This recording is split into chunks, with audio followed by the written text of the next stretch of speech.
Hi everyone, and welcome to Hidden Roles. I'm Rochelle, and today's game is Spirit Island, where you take on the role of a powerful spirit trying to protect your island.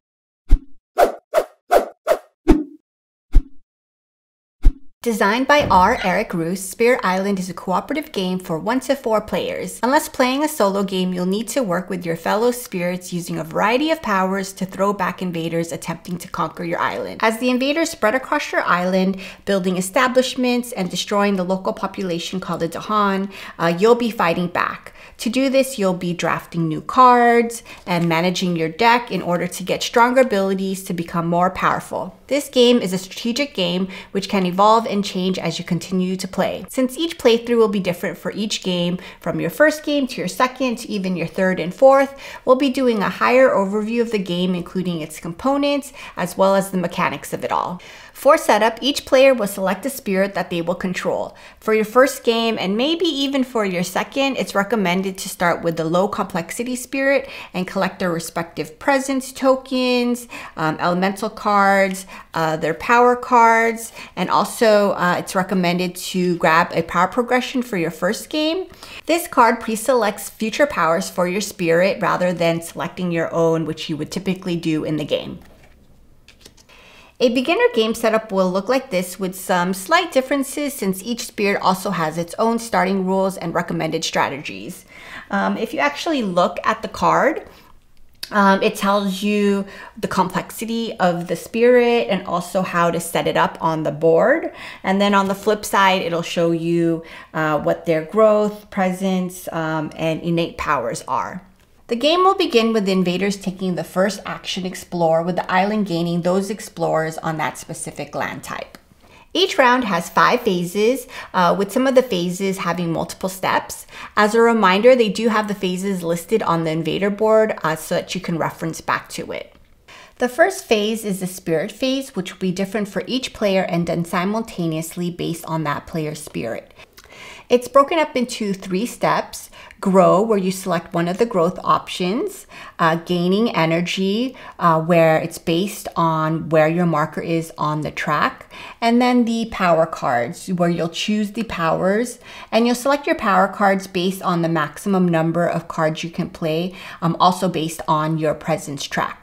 The next phase is the fast power phase, where you actually resolve any of your spirit cards that you selected. During this phase, you're only able to play the fast power phase cards that's depicted with a red bird icon. Similar to the spirit phase, players will be doing this simultaneously, playing their powers at the same time. So it's best to kind of talk to one another since there could be a lot of moving parts on the board. For our first game, we just decided to take turns. That way it wouldn't get too crazy and we weren't talking over each other. The third phase is the invader phase, and it has 5 steps. For step 1, we have Blighted Island, where you'll check the Blighted Island card and see if it's flipped. If it is, then you'll just follow the instructions on the back of the card. Then we have Fear. If you earned any Fear cards during this round, either by collecting all of the Fear tokens in the Fear pool through a spirit's powers, or by destroying either cities or towns, then you resolve each card one by one and then discard them right here below. For the invader action, you'll go through the 3 different invader action spaces with the corresponding land type, beginning with Ravage. So let's move it over. During Ravage, invaders will create blight and also destroy Dahan in that specific land type. Build is where invaders will build either cities or towns in that specific area. The last action space is Explore, where explorers will continue to spread throughout the island to that specific area. The fourth phase is the slow power phase. Similar to the fast power phase, you'll also be playing cards, but instead of the fast power phase cards, you'll be playing the slow power phase cards instead, which is depicted by a blue turtle. It's also played simultaneously, so this could also get a little bit crazy. The last phase is the time passes phase, which is pretty much a cleanup phase. Any unused or used selected power cards and and also element tokens will be discarded. Any damage to invaders and to Dahan will be reset, and then it's off to the next round. To win the game, you'll have to get rid of all the different types of invaders, which might seem like a lot, but as you continue to play the game and generate more fear, it does get a little bit easier. Unfortunately, you lose the game if either the land becomes too blighted, there are no presence tokens of any one spirit left on the island, or if you run out of invader cards to draw. As with any co-op game, things can be a little bit overwhelming, difficult, and crazy in the beginning. Your spirit may seem weak at first, especially with the limited number of power cards that you have in the beginning, but with a little bit of management and planning, you'll be able to drive back the invaders and restore balance to your island. I'll now hand it over to Brent, who will go over the pros and cons of the game. The first pro that I want to mention in this game is that there's a wide range of unique characters that you can play as. Players take on the role of different spirits of the land, each with their own unique special elemental powers.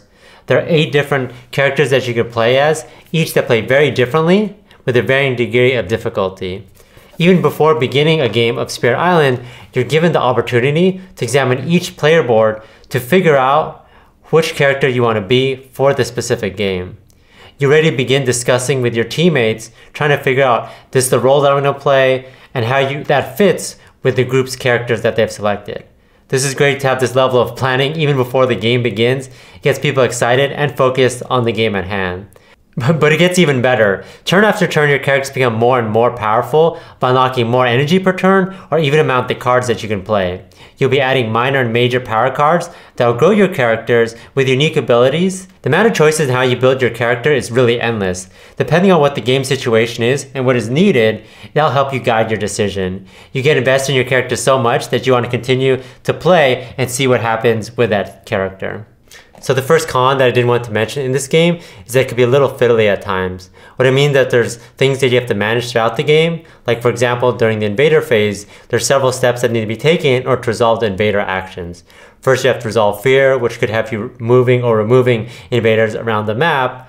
And then you have to resolve the ravage action. During the ravage part, you have to check each land on the shown terrain card to figure out how much damage the invaders do, which results in moving the little mushroom guys on the side, removing them, adding blight. Then you have to resolve the build, which you have to place a building on a specific spot, depending on the shown terrain. Then you have to add an explorer to an accessible land spot. Like everything makes sense, the invaders are fighting, building, and expanding. Just remembering what to do and where to place things can get a little tedious. And in the games that I played, it took a good portion of the actual round.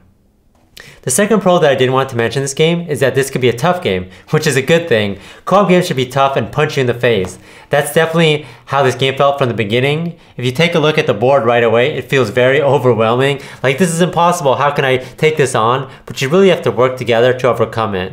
Once you finish the game, you feel accomplished, like, hey, we did this, and even though it was tough, we plowed through it. And you definitely have that level of satisfaction that would only be there with that type of difficulty. Like I mentioned before, you have to coordinate and use your teammates' strengths to figure out how you're going to stop these invaders and how each one of you are going to mold your spirits into the best possible form in order to do so.